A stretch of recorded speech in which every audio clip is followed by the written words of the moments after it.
بسم اللہ الرحمن الرحیم۔ السلام علیکم۔ پروگرام الکلام کے ساتھ آپ کا میزبان محمد شعیب رضا حاضر خدمت ہے۔ ناظرین کرام، اس پروگرام کے پہلے حصہ میں ہم قرآن کریم کی کچھ آیات کو سمجھنے کی کوشش کریں گے اور دوسرے حصہ میں اپنے عہد کے نمائندہ سیاسی، سماجی، مذہبی اور معاشرتی موضوعات پہ پیدا ہونے والے سوالات کے جوابات ایک نئے نقطہ نظر سے جاننے کی کوشش کریں گے۔ ہمارے ساتھ شریک گفتگو ہیں جناب محمد امانت رسول صاحب۔ ہمارے ساتھ بہت شکریہ آپ کے وقت کا۔ میری معاونت کے لیے موجود ہیں جناب احمد بلال احمد، تھینک یو سو مچ۔ ناظرین کرام، آپ کی اسکرین پہ ہمارا واٹس ایپ نمبر آ رہا ہوگا، آپ اس واٹس ایپ نمبر پہ اپنے سوالات ہمیں بھیج سکتے ہیں، ہم انشاءاللہ آپ کے سوالات کو ضرور ایڈریس کریں گے۔ گزشتہ پروگرام میں ہم نے سورۃ القصص کو سمجھا تھا اور اس کا اختتام ہوا تھا۔ سورۃ القصص کے اندر جتنے بھی واقعات تھے ان کو تفصیلی طور پہ ہم نے موضوع بحث بنایا۔ آج سورۃ المریم جو ہے، سورہ مریم، اس کا آغاز ہم نے کرنا ہے۔ میں جناب امانت رسول صاحب سے گزارش کروں گا اپنی گفتگو کا آغاز کیجیے گا۔ بسم اللہ الرحمن الرحیم۔ ناظرین کرام، سورۃ مریم قرآن مجید کی 19ویں سورت ہے اور اس کا جو زمانہ نزول ہے، سب سے پہلے میں چاہوں گا کہ میں اس حوالے سے بات کروں۔ رسول اللہ صلی اللہ علیہ وسلم کا زمانہ نبوت یعنی جو 23 سال کا عرصہ بنتا ہے، اگر ہم اس کو تقسیم کریں تو اس سورت کا نزول 5 نبوی سے پہلے کا ہے، اس لیے کہ 5 نبوی سے لے کر 10 نبوی تک یہ جو 5 سال کا عرصہ ہے، اس کو آزمائش اور امتحان کا عرصہ کہا جاتا ہے۔ اس طرح کے کفار اور مشرکین کے جو مظالم تھے اور زیادتیاں تھیں وہ حد سے بڑھ چکی تھیں، اور 5 نبوی میں ہی رسول اللہ صلی اللہ علیہ وسلم نے صحابہ سے یہ فرمایا تھا کہ آپ حبشہ کی طرف ہجرت کر جائیں۔ آپ علیہ الصلاۃ والسلام کے جو الفاظ ہیں وہ یہ ہے کہ آپ نے فرمایا کہ لو خرجتم الی ارض الحبشۃ فإن بها ملکا لا یظلم عنده احد وہی ارض صدق حتی یجعل اللہ لکم فرجا مما انتم فیہ۔ آپ نے فرمایا کہ اچھا ہو کہ تم لوگ حبشہ کی طرف ہجرت کر جاؤ۔ کیوں؟ اس لیے کہ وہاں کا جو بادشاہ ہے، فرمایا کہ اس کی وجہ سے وہاں پر کسی کے ساتھ ظلم نہیں ہوتا اور وہ سچائی کی زمین ہے، اور فرمایا کہ اس وقت تک تم وہاں پہ رہو کہ جب تک اللہ سبحانہ و تعالیٰ آپ کے لیے کوئی آسانی اور کشائش پیدا نہ فرما دے۔ تو یہاں معلوم ہوتا ہے کہ جب صحابہ نے ہجرت کی حبشہ کی طرف، تو وہاں جب پہنچے تو شاہ حبشہ سے جو گفتگو ہوئی تھی اس میں حضرت جعفر طیار نے سورۃ مریم کی ہی آیات کی تلاوت کی تھی۔ اس سے معلوم ہوتا ہے کہ سورۃ مریم کا نزول اس سے پہلے ہوا تھا۔ سورۃ مریم کا تعارف مختصر میں آپ کے سامنے بیان کر دیتا ہوں۔ اللہ سبحانہ و تعالیٰ نے اس میں سب سے پہلے تو حضرت زکریا اور حضرت یحییٰ کا ذکر کیا ہے۔ حضرت زکریا نے اللہ سبحانہ و تعالیٰ کی بارگاہ میں دعا کی اولاد کے لیے، ایک اچھے بیٹے کے لیے، تو اللہ سبحانہ و تعالیٰ نے آپ کو یحییٰ عطا فرمایا۔ اسی طرح جیسے حضرت ابراہیم علیہ السلام کو بڑھاپے میں اسماعیل اور اسحاق اللہ پاک نے عطا فرمائے تھے، حضرت یحییٰ علیہ السلام یہ دعا کے نتیجے میں اللہ نے حضرت زکریا کو عطا فرمائے۔ اور پھر اس کے بعد حضرت مسیح علیہ السلام کی پیدائش کا واقعہ بیان ہوتا ہے، اور حضرت مریم علیہ السلام کے حوالے سے اسی صورت میں ذکر ہوتا ہے کہ کس طرح حضرت مریم اس مرحلے سے گزری اور حضرت مسیح علیہ السلام کی پھر پیدائش ہوتی ہے۔ اور پھر اس کے بعد حضرت ابراہیم علیہ السلام کا بھی ذکر ہوتا ہے۔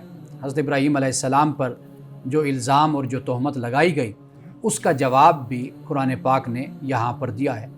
حضرت ابراہیم علیہ السلام چونکہ اب ہیں، جد ہیں، دونوں شاخوں کے، یعنی اسحاق اور اسماعیل۔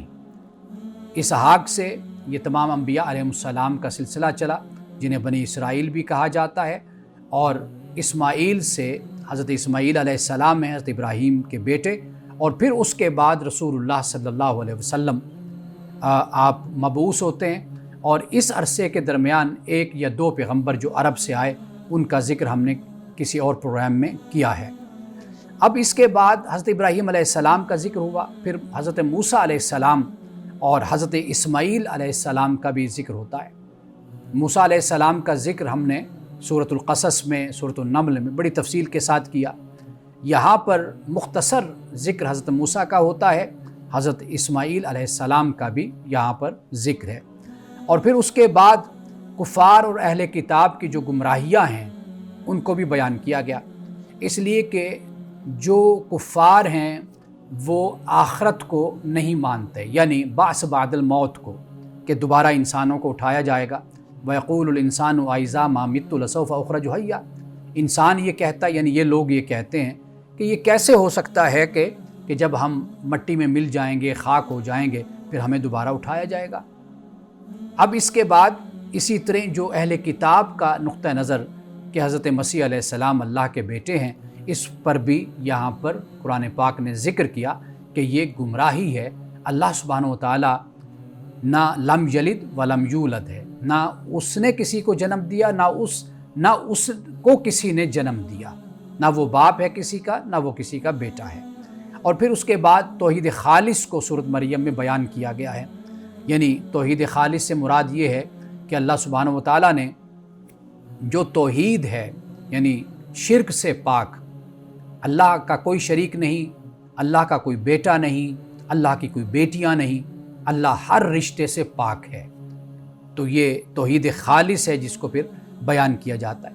ناظرین کرام، اس سورت کا جو اختتام ہے وہ دل دہلا دینے والا ہے، اور وہ انسانی زندگی کی اور تاریخ کی ایسی اتنی بڑی حقیقت ہے کہ جسے کوئی انسان جھٹلا نہیں سکتا۔ قرآن پاک اختتام یہ سورت اس پہ کرتا ہے کہ وَكَمْ أَهْلَكْنَا قَبْلَهُم مِّن قَرْنٍ، اللہ فرماتا ہے کہ ان سے پہلے کتنی قوموں کو، کتنے زمانوں کو ہم نے ہلاک کیا، یعنی مٹا دیا۔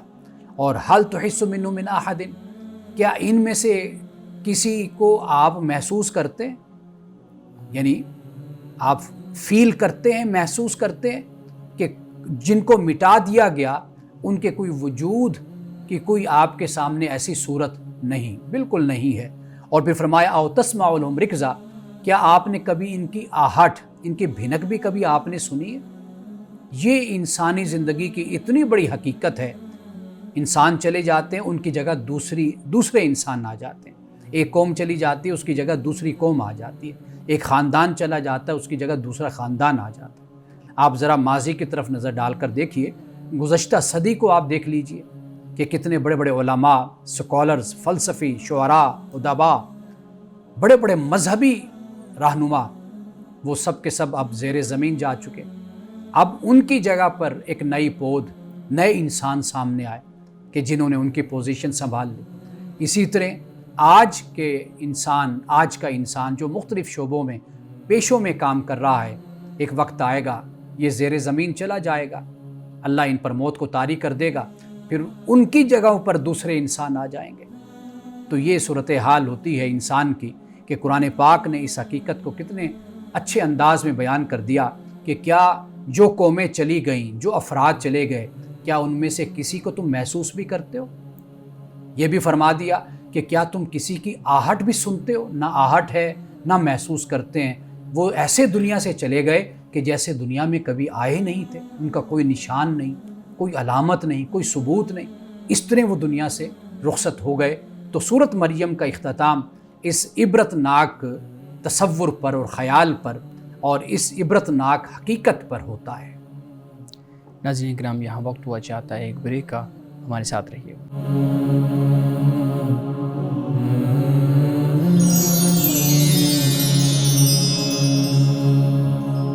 ویلکم بیک ناظرین، امان صاحب بہت شکریہ۔ سورہ مریم کا آج آغاز ہوا اور آپ نے ذکر کیا کہ اس کے تعارف میں حضرت ابراہیم علیہ السلام کا بھی ذکر اس صورت میں ہوگا، حضرت یحییٰ کا بھی ذکر ہے، حضرت زکریا کا بھی ذکر ہے، موسیٰ علیہ السلام کا بھی ذکر ہے۔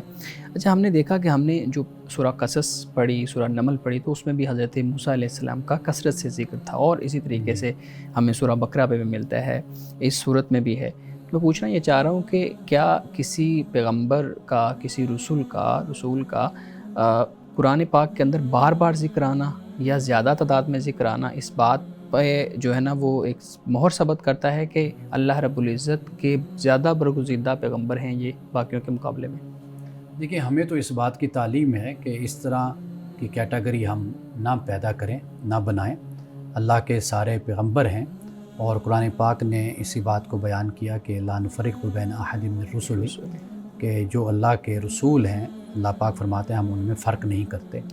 تو ہمارا معاملہ یہ ہونا چاہیے کہ ہم قرآن مجید میں جہاں پر ذکر آیا ہے ہم یہ سمجھیں کہ وہاں پر کیوں ذکر آیا۔ مثال کے طور پر حضرت موسیٰ علیہ السلام کا اگر ہمیں ذکر قرآن مجید میں زیادہ ملتا ہے، اس کی ایک وجہ تو یہ ہے کہ یہ بات بھی مسلمانوں کے ذریعے سے، پیغمبر اسلام کے ذریعے سے، قرآن کے ذریعے سے یہ باور کرایا جاتا ہے قوم یہود کو، بنی اسرائیل کو، کہ یہ بھی آپ ہی کے بھائی ہیں۔ حضرت محمد صلی اللہ علیہ وسلم حضرت موسیٰ علیہ السلام کے بھائی ہیں۔ یعنی یہ کوئی علیحدہ وحی نہیں ہے، وہی ہے، وہی فرشتہ ہے، وہی خدا ہے کہ جس نے حضرت موسیٰ علیہ السلام کو وحی سے نوازا تھا، وہی محمد رسول اللہ صلی اللہ علیہ وسلم کو بھی وحی سے نواز رہے ہیں۔ اور پھر یہ ہے کہ جو شفٹ ہوا اقتدار اور غلبہ وہ قوم یہود سے اسلام کی طرف، مسلمانوں کی طرف، محمد رسول اللہ کی امت کی طرف، صحابہ کی طرف شفٹ ہوا۔ تو لہٰذا اس لیے بھی آپ سے پہلے جو ماقبل قوم ہے، امت ہے، وہ قوم یہود ہے۔ تو لہٰذا قرآن پاک نے اس کا اس طریقے سے ذکر کیا تاکہ یہ ایک میسیج، ایک پیغام بھی ہے تعلق کا بھی، اور یہ بھی بتا دیا کہ بھی چونکہ اس وقت جو قوم موجود تھی وہ بھی یہی قوم تھی، تو اس لیے زیادہ خطاب، زیادہ گفتگو، زیادہ مکالمہ ان کے ساتھ ہوا، تو اس لیے حضرت موسیٰ علیہ السلام کا ذکر پھر بار بار ہمیں ملتا ہے۔ بالکل ٹھیک ہے۔ اچھا ایک یہ بھی بیان کیجیے گا کہ آپ نے کہا یہود اور پھر مسلمان، ہم نصارہ کا بھی لفظ بولتے ہیں اور قرآن نے بھی اس کو بیان کیا ہے۔ نصارہ اور یہود کے اندر جو پیغمبر آئے وہ الگ الگ ہیں، یعنی ایک طرف حضرت عیسیٰ علیہ السلام، حضرت موسیٰ علیہ السلام اور باقی انبیاء، یہ ایک ہی قوم ہے یا فرق ہے؟ یہ قوم ایک ہے۔ حضرت مسیح علیہ السلام آپ آئے تو یہود ہی کی طرف آپ آئے، یعنی ان سب کو بنی اسرائیل کہیں گے؟ جی، بنی اسرائیل۔ ٹھیک۔ اور پھر حضرت مسیح علیہ السلام کے بعد جو ان کے پیروکار بنے تو ان کو پھر نصارہ کہا گیا۔ اس لیے کہ حضرت مسیح علیہ السلام کا تعلق جہاں پر آپ کی پیدائش ہوئی تو وہ کہتے ہیں کہ ناصر جو علاقہ ہے وہاں پر آپ کی پیدائش ہوئی، اس لیے آپ کو مسیح ناصری بھی آپ کو کہا جاتا ہے۔ تو اس بنیاد پر پھر نصارہ بات کہتے ہیں کہ اس سے مراد یہ ہے کہ جو آپ کے مددگار ہیں دین کے معاملات میں، جس طرح ہم انصار کہہ دیتے ہیں، تو اس حوالے سے بھی یہ لفظ بولا جاتا ہے۔ تو یہ اصل ان میں فرق ہے۔ بالکل ٹھیک ہے۔ اچھا مولانا صاحب، ہمارے ناظرین کی طرف سے کچھ سوال ہیں۔ پہلا سوال یہ ہے کہ وضو جب کیا جاتا ہے تو کف اوپر کر لی جاتی ہے یہ کپڑے، اور اسی طرح سے اگر انسان نماز ادا کر لے تو اس کی نماز ہو جاتی ہے یا نہیں ہوتی؟ دیکھیے نماز آپ کی ہو جاتی ہے، سطر کا پوشیدہ ہونا یہ لازم اور ضروری ہے۔ یعنی مرد کی جو سطر ہے اس کے ناف سے لے کر اس کے گھٹنوں تک، ٹھیک، یہ اس کی سطر بنتی ہے، اس کا پوشیدہ ہونا یہ لازم اور ضروری ہے۔ باقی کپڑوں کا اہتمام کرنا، اچھے طریقے سے اپنے آپ کو کور کر کے پڑھنا، تو یہ ایک اضافی آپ کہہ لیجیے، اس کو استحباب کی سطح کا آپ کہہ سکتے ہیں۔ باقی کفیں اوپر کر لینا یا ہاف سلیو ہونا یا سلیو لیس ہونا، دونوں حالتوں میں نماز ہو جاتی ہے۔ بالکل ٹھیک ہے، بہت شکریہ۔ اچھا اگلا سوال ہے جی کہ بیوی پر شوہر کے ماں باپ کی خدمت کرنا فرض ہے؟ قرآن و حدیث کی روشنی میں جواب دیجیے گا۔ دیکھیے بیوی پر شوہر کے والدین کی خدمت کرنا فرض نہیں، اسی طرح شوہر پر اپنی بیوی کے والدین کی خدمت کرنا بھی فرض نہیں ہے۔ ٹھیک۔ بیوی پر کوئی فرض نہیں ہے کہ وہ اپنے شوہر کے بہن بھائی ان کی خدمت کرے، یہ کوئی فرض نہیں۔ اسی طرح شوہر پر بھی کوئی فرض نہیں ہے کہ وہ اپنی بیوی کے بہن بھائیوں کی خدمت کرے۔ یہ در حقیقت آپس کا پیار، محبت اور تعلق ہوتا ہے کہ جس کی بنیاد پر کچھ چیزیں طے کر لی جاتی ہیں۔ جو بیوی ہوتی ہے وہ اپنے خاوند کے حالات کو، اس کی مجبوریوں کو، اس کے مسائل کو سمجھتی ہے، اسی طرح خاوند ہوتا ہے وہ اپنی بیوی کے مسائل اور مجبوریوں کو سمجھتا ہے۔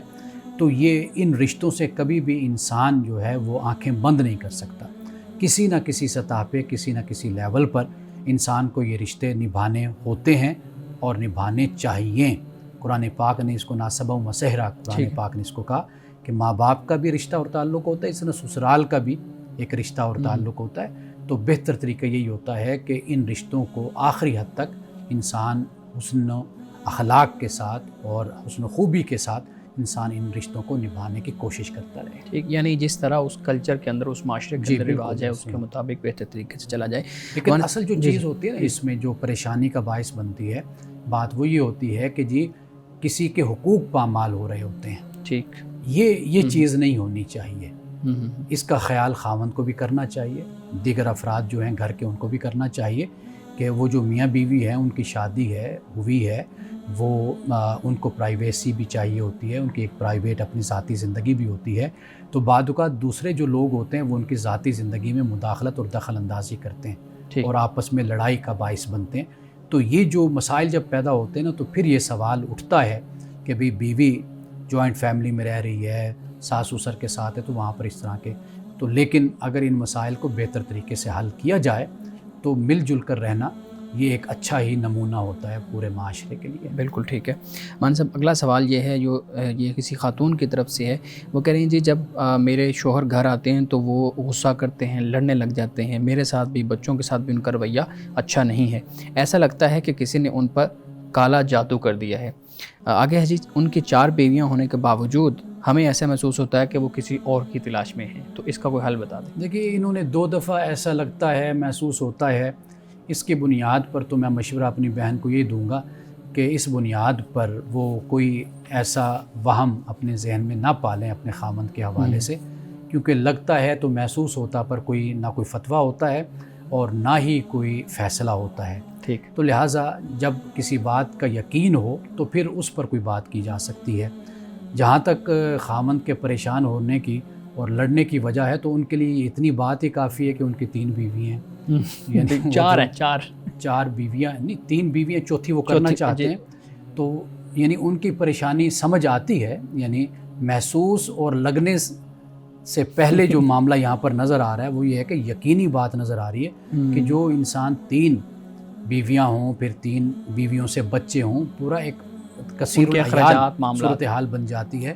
تو بیگم کو، میری بہن کو یہ بات سمجھنی چاہیے کہ وہ کیوں پریشان ہیں. ان کی پریشانی کی اصل میں جو وجہ ہے اس میں اگر وہ کوئی ان کے لیے تسلی کا باعث بن سکتی ہیں اور ان کے تشفی کا باعث بن سکتی ہیں اچھی بیوی بن کر، تو ان کو اس بات کی تسلی دیں کہ بھئی آپ پریشان نہ ہوں. اگر اب آپ نے یہ ذمہ داری اٹھائی ہے تو اب آپ اس سے اچھے طریقے سے ذمہ داری کو نبھاتے رہیں اور اللہ کے ہاں تاکہ آپ سرخرو ہوں. بالکل ٹھیک ہے. مان صاحب اسی طرح کا ایک اور سوال بھی ہے، اس سے ملتا جلتا ہی ہے. یہ بھی کسی خاتون کی طرف سے ہے. وہ کہتی ہیں جی میرے شوہر جو ہیں وہ مجھے اپنے خاندان والوں سے، میرے گھر والوں سے ملنے سے منع کرتے ہیں. میرے ماں باپ کے گھر آنے جانے سے انہوں نے روک دیا ہے، کسی تقریب یا دعوت پہ جانے سے روک دیا ہے، اور اکثر برا بھلا بھی کہتے ہیں. اس وجہ سے میں بہت پریشان ہوں. ان کا کہنا ہے کہ اگر میرے ساتھ چلنا ہے تو اپنے گھر والوں کو چھوڑنا پڑے گا. تو مجھے بتائیں کہ اس معاملے میں کیا کروں. دیکھیے پہلی بات تو یہ ہے کہ یہ رویہ بیوی کی طرف سے ہو یا خامند کی طرف سے، یعنی کسی بھی طرف سے، دونوں طرف سے. یعنی بعض اوقات بیویاں شک کرتی ہیں، بیویاں کہتی ہیں کہ بھئی آپ اپنے ماں باپ سے نہیں ملنا، بہن بھائیوں سے نہیں ملنا. اگر کوئی ملنے کی صورت بن جائے تو اس پر وہ آسمان سر پہ اٹھا لیتی ہیں. اسی طرح خامندوں کا بھی یہ رویہ ہے. یہ دونوں طرف سے جس کا بھی رویہ ہو تو یہ ایک نامناسب رویہ ہے، ایسا نہیں ہونا چاہیے. اب اصل جو معاملہ ہوتا ہے وہ یہ ہے کہ پہلی صورت تو یہ ہوتی ہے کہ باہمی طور پر بیٹھ کر مسئلے کو حل کیا جائے. ایک یہ صورت ہوتی ہے. کئی دفعہ ہوتے ہے کہ گیپ جو ہوتا ہے نا کمیونیکیشن کا یا مس کمیونیکیشن آپ اس کو کہہ لیجئے، اس کی وجہ سے بہت سے مسائل بڑھتے ہیں. اکثر طور پر ہم نے دیکھا ہے کہ کئی لوگوں کے مسائل اس وجہ سے ہوتے ہیں کہ وہ لوگوں کے پاس بیٹھتے نہیں ہیں، بات نہیں کرتے، گفتگو نہیں کرتے. بہت سے مسائل مل بیٹھ کر گفتگو سے بھی حل ہو جاتے ہیں. دوسرا طریقہ یہ ہوتا ہے کہ جب آپ یہ دیکھتی ہیں کہ یہ مسئلہ حد سے بڑھ چکا ہے یا بڑھ رہا ہے، اس کا بہتر حل یہی ہوتا ہے کہ پھر جنہوں نے شادی کروائی ہوتی ہے، جو گھر کے بڑے ہوتے ہیں، نکاح میں شریک ہوتے ہیں، وکیل ہوتے ہیں، گواہ ہوتے ہیں، ویسے سرپرست ہوتے ہیں، ان کو بٹھا کر بات کر لی جاتی ہے کہ بھی دیکھیں یہ میرے خامند جو ہیں یہ اس طرح کے میرے پہ بیجا سختی کرتے ہیں، بیجا پابندیاں لگاتے ہیں. تو ان کے ساتھ بیٹھ کر بھی بات کی جا سکتی ہے. تیسرا پھر قدم یہی ہوتا ہے کہ جب کوئی حل نظر نہیں آتا تو پھر یا تو یہ ہوتا ہے کہ صبر شکر کے ساتھ، خاموشی کے ساتھ پھر وقت گزارا جائے.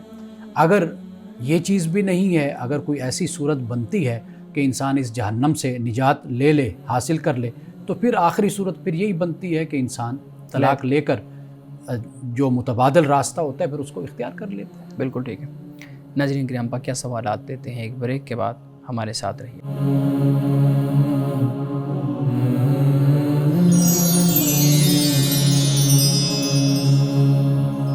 ویلکم بیک ناظرین۔ امن صاحب، اگلا سوال ہمارے ناظرین کی طرف سے، وہ کہتے ہیں جی اسلام قبول کرنے کے لیے گواہوں کے سامنے اسلام کا اعلان کرنا ضروری ہے؟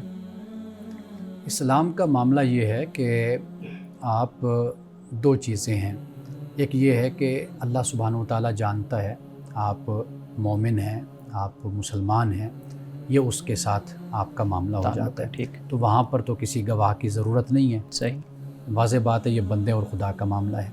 ہاں کوئی قانونی جو صورتحال ہوتی ہے، آپ ایک معاشرے میں رہتے ہیں، وہاں پر پھر آپ کا ایک سٹیٹس ہوتا ہے، آپ کی حیثیت کا تعین کیا جاتا ہے، آپ کے بہت سے قانونی مسائل ایسے ہوتے ہیں کہ جہاں پر پھر یہ آپ بتانا ہوتا ہے کہ بھئی آپ کا مذہب کیا ہے۔ جی بالکل، تو اس لیے باقی مسلمان ہونا، مومن ہونا یہ کافی ہے کہ خدا تعالیٰ جانتا ہے کہ آپ مسلمان ہیں، مومن ہیں، لیکن جو دیگر مسائل ہیں ان کے لیے پھر جہاں پر جو تقاضا آئے گا پھر آپ اس کو پورا کریں گے۔ بالکل ٹھیک ہے۔ مان صاحب اگلا سوال یہ ہے کہ نماز جمعہ کی جماعت کے دوران عام طور پہ ہوتا یہ ہے کہ جو امام صاحب ہیں ان کی آواز سپیکر میں آ رہی ہوتی ہے، لیکن بعض اوقات لائٹ چلی جائے، کوئی اور وجہ ہو جائے تو جو اوپر والی منزل کے لوگ ہوتے ہیں جو اوپر نماز ادا کر رہے ہوتے ہیں وہ سجدہ یا رکوع میں آگے پیچھے ہو جاتے ہیں، وہ امام کے ساتھ ان کی ترتیب نہیں رہتی۔ تو اس صورت میں اگر ایسا معاملہ ہو جائے تو انسان کیا کرے؟ اس صورت میں نماز ختم ہو جاتی ہے، یعنی چونکہ امام کی اقتداء لازم اور ضروری ہے۔ ٹھیک ہے، یعنی جیسے امام سجدہ کرتا ہے تو مقتدی بھی سجدہ کرتا ہے، وہ اٹھتا ہے تو وہ بھی ساتھ اٹھتا ہے۔ اب جب آواز بند ہو گئی تو واضح بات ہے کہ اب امام کے ساتھ اس کا تعلق منقطع ہو گیا۔ ٹھیک، اب امام جو رکعتیں پڑھ رہا ہے اس کو پتہ بھی نہیں ہے کہ امام کیا پڑھ رہا ہے، وہ کھڑا ہوا ہے، بیٹھے ہوا ہے، وہ اپنی مرضی سے نماز پڑھی جا رہا ہے۔ اب اس کا جو حل ہے وہ یہ ہے کہ اب وہ نماز تو ختم ہو گئی، امام نے نماز مکمل کروا دی، جنہوں نے پڑھنی تھی امام کی اقتداء میں، جن تک آواز پہنچی ان کی نماز تو ہو گئی، لیکن جن تک نہیں پہنچی اور ان کو پتہ بھی نہیں کہ امام کہاں ہے، کہاں تک پہنچا ہے نماز میں، تو واضح بات ہے کہ ان کی نماز ختم ہو گئی، تو لہٰذا اب وہ پھر ظہر کی نماز ادا کریں گے۔ ٹھیک۔ اچھا، اسی سوال کا ایک اگلا حصہ یہ ہے کہ اگر امام صاحب کی آواز نہیں پہنچ رہی جبکہ پیچھے سے کوئی مکبر جس کو ہم کہتے ہیں کہ وہ اس کو پتہ چل گیا ہے کہ اب اسپیکر بند ہو گیا تو وہ تکبیر کہنا شروع کر دیتا پھر تو نماز ہو جائے گی۔ اچھا، پھر نماز ہو جائے گی اس صورت میں۔ ٹھیک۔ اگلا سوال امان صاحب یہ ہے کہ کہتے ہیں جی بینک میں جو لوگوں نے رقم رکھوائی ہوتی ہے، جمع کروائی ہوتی ہے، تو بینک کی طرف سے ان کو ایک منافع ملتا ہے، کہتے ہیں جی وہ منافع کم بھی ہو سکتا ہے، زیادہ بھی ہو سکتا ہے، جبکہ آپ کی رقم جو ہے وہ پوری کی پوری محفوظ ہوتی ہے۔ اس صورت میں ملنے والا کم یا زیادہ منافع سود میں کنسیڈر ہوگا یا نہیں ہوگا؟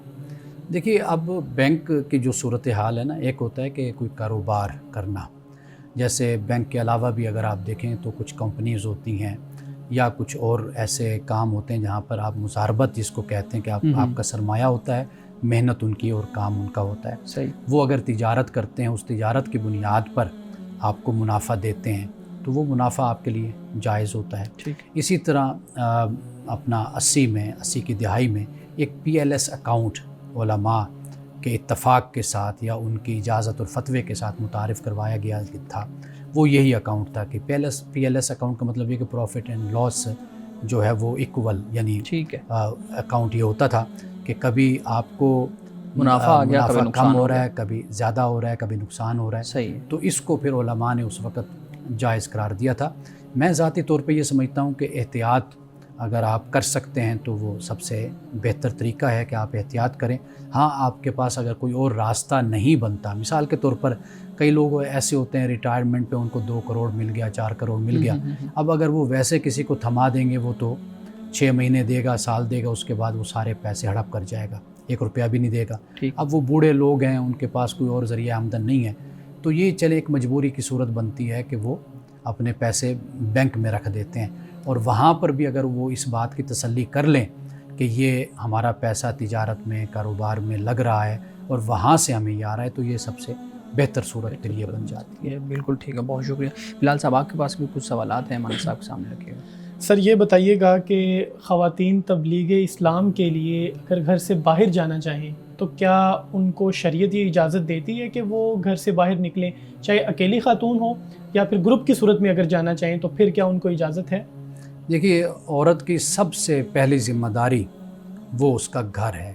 جی مثال کے طور پر بچے ہیں، اگر ان بچوں کی وہ تربیت ترک کر کے ان پر توجہ چھوڑ کر وہ باہر جا کر تبلیغ کا کام کر رہی ہے تو اللہ سبحانہ و تعالیٰ نے اس خاتون سے اس مستحب عمل کے بارے میں نہیں پوچھنا بالکل. جو وہ باہر جا کر تبلیغ کر رہی ہیں.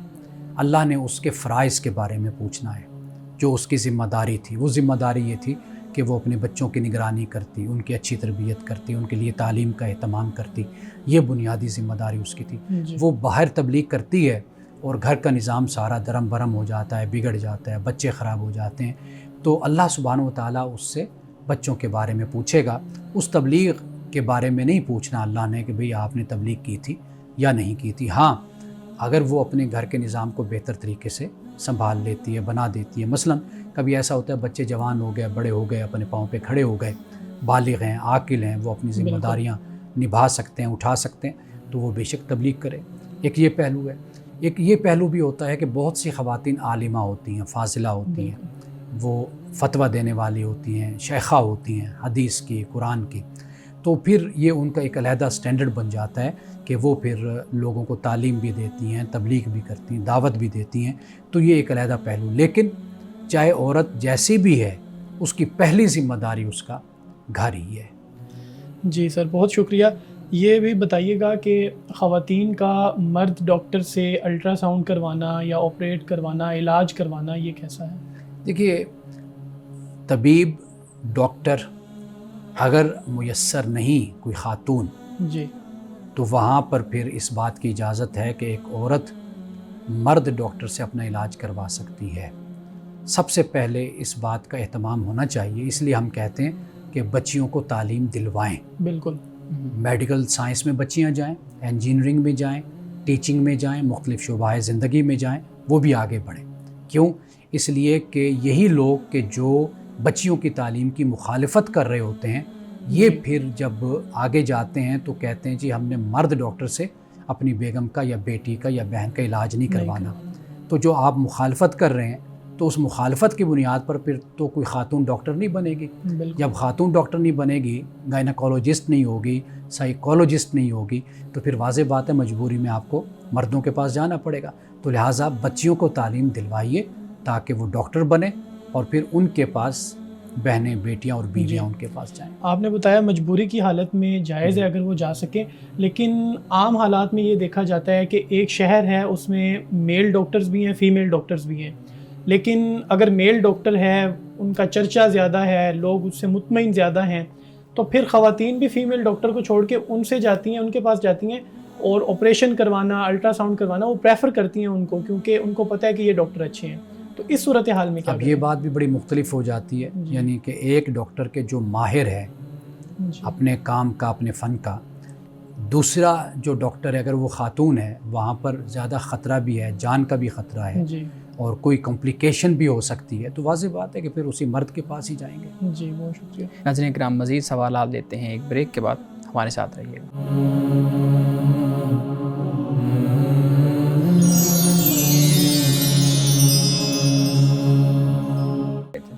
جی سر، یہ بتائیے گا کہ اگر مرد یا عورت میں سے کوئی اولاد دینے کے قابل نہیں ہے، ڈاکٹر ان کو بتا بھی دیتے ہیں کہ عورت میں یا مرد میں مسئلہ ہے، تو اس صورتحال میں کیا جو دوسرا پارٹنر ہے وہ ڈائیورس کا مطالبہ کر سکتے ہیں؟ دیکھیے ہر انسان کی اپنی زندگی ہے اور ذاتی فیصلہ ہے.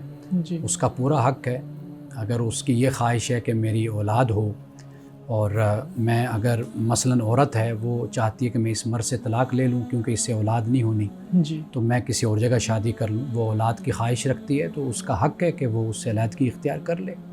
اور اسی طریقے سے مرد بھی یہ صورت اختیار کر سکتا ہے. مرد تو دوسری شادی بھی کر سکتا ہے.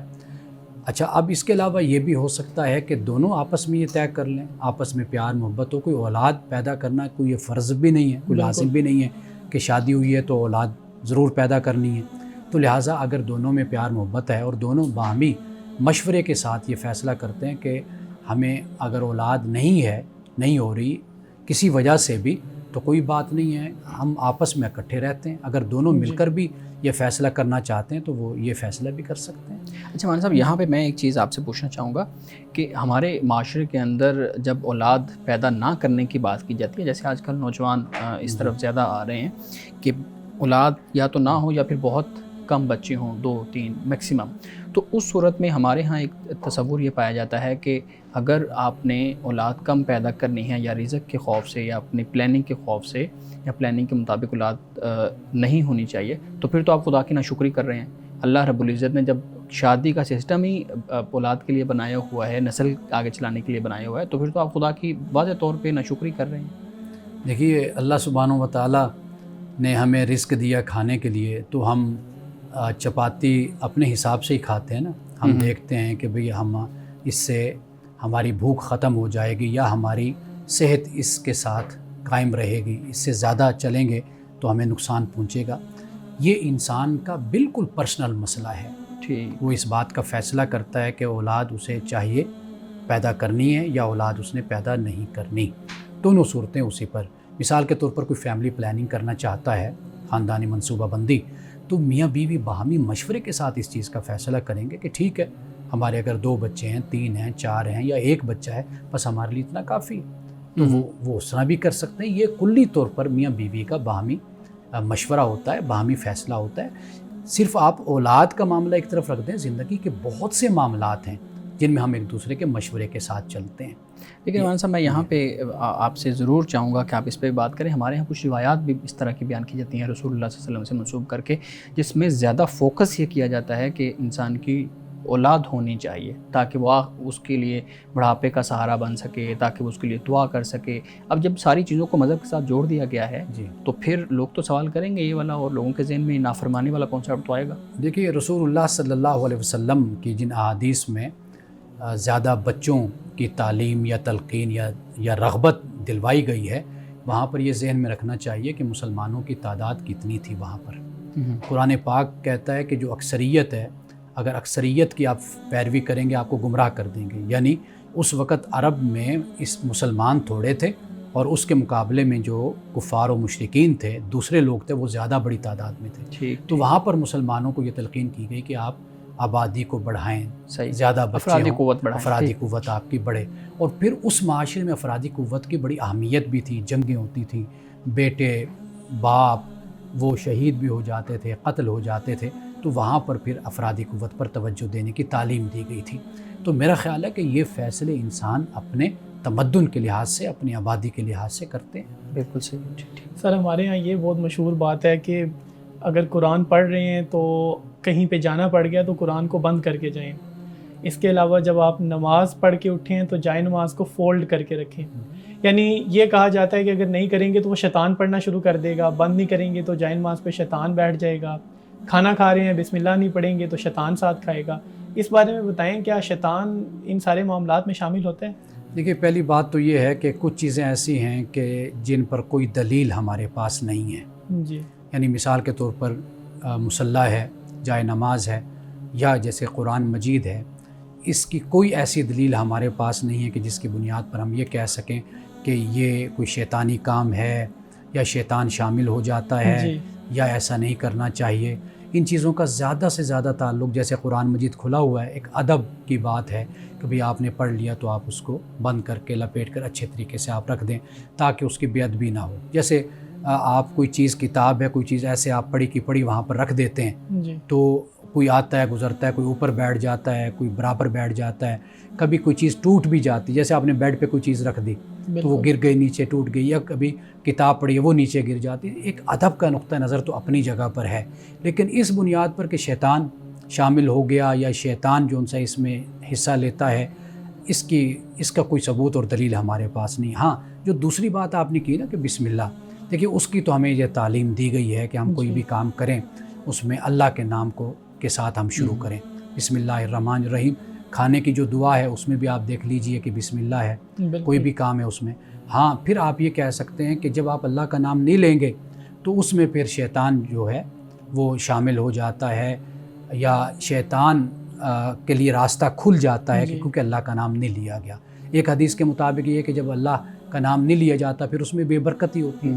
تو اس معنی میں ہم اس کو سمجھ سکتے ہیں. لیکن پھر اس میں جو ہم اپنے خیالات اور اپنے احساسات کو شامل کر کے پورا ایک عقیدہ اور ایک نظریہ تخلیق کر کے پیش کر دیتے ہیں نا، تو اس کا کوئی تصور نہیں. بس وہیں تک رہنا چاہیے جو بات ہمیں قرآن کہتا ہے اور جو بات ہمیں رسول اللہ کی حدیث سے معلوم ہوتی ہے. جی سر، اکثر لوگوں کو دیکھا گیا ہے کہ وہ یورپین ممالک میں سیٹ ہونے کے لیے، وہاں جانے کے لیے بہت سارے ناجائز طریقہ کار کو اختیار کرتے ہیں، جن میں خاص طور پہ مذہب کو تبدیل کرنے کے معاملات بھی دیکھے گئے ہیں.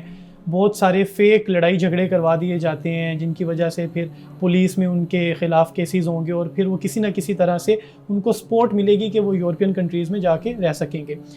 کیا وہاں پہ جانے کے لیے اس طرح کے معاملات کرنے کی کوئی شرعی اجازت ملتی ہے اس طرح سے؟ دیکھیے، جب آپ نے لفظ ناجائز بول دیا تو اس کے بعد تو آپ نے خود ہی فتویٰ دے دیا. اب تو کوئی گنجائش بھی نہیں رہتی نا. یہ جتنی باتیں آپ نے بیان کی ہیں یہ سب فریب میں آتی ہیں، دھوکے میں آتی ہیں، جھوٹ میں آتی ہیں، تو لہٰذا اس کی کوئی گنجائش نہیں ہے. دیکھا یہ گیا کہ لوگ عام طور پہ کہتے ہیں کہ پاکستان میں عام طور پہ ایک یہ جملہ بھی بہت مشہور بولا جاتا ہے کہ پاکستان میں جب ہمیں اتنی مشکلات ہیں کہ 2-3 وقت کی روٹی کمانے کے لیے ہمیں اتنا کچھ کرنا پڑتا ہے، تو اس کے بعد بھی اگر اللہ تعالیٰ نے کوئی ہم سے حساب کتاب لینا ہے قیامت والے دن، تو یہ عام طور پہ یہ جملہ لوگوں کو بولتے ہوئے دیکھا گیا. پھر وہ اس جملے کی وجہ سے کہتے ہیں کہ ہم چاہتے ہیں کسی اچھی جگہ پر رہیں، وہاں پر جا کر جو کچھ بھی ہمیں کرنا پڑے ہم بس وہاں پر جا کے رہیں. اس وجہ سے وہ کہتے ہیں کہ شاید یہ عمل درست ہوگا یا ٹھیک ہوگا یا جائز ہوگا. دیکھیے، جتنی محنت وہ باہر جانے کے لیے کرتے ہیں اتنا سرمایہ اور اتنی محنت یہاں پر عقل کے ساتھ اور پلاننگ کے ساتھ، منصوبے کے ساتھ کریں تو یہاں پر بھی وہ بہت کچھ کر سکتے ہیں. ایسی بات نہیں ہے کہ یہاں پر کوئی لوگ نہیں کھا رہے، کاروبار نہیں کر رہے، تجارت نہیں کر رہے.